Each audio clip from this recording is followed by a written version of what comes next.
От слов к делу перешли энергетики. С начала ноября компания «Якутскэнерго» начала приостанавливать подачу тепла должникам, проживающим на территории Якутии. В настоящее время долг потребителей электроэнергии в республике достиг 145 миллионов рублей. Анна Винокурова продолжит.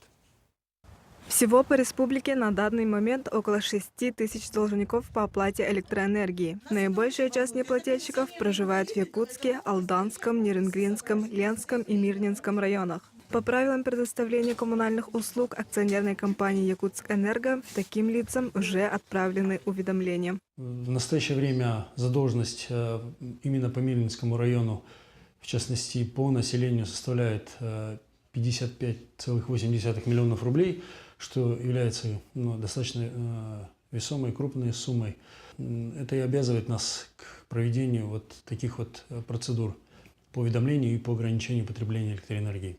Сегодня уже идут отключения злостных неплательщиков. Для тех, кто испытывает финансовые трудности, например, многодетные и неблагополучные семьи, действуют субсидии.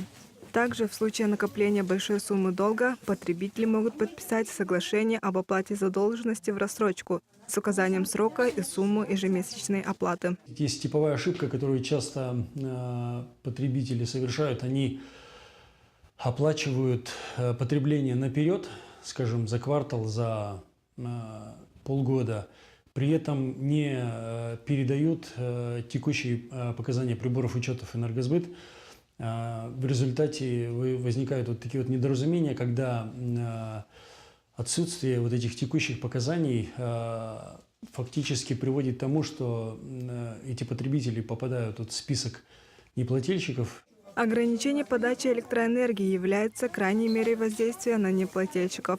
Чтобы не попасть под отключение, сотрудники «Энергосбыта» советуют немедленно погасить свои долги. В противном случае ежедневно будут накапливаться пени, а сумма расти.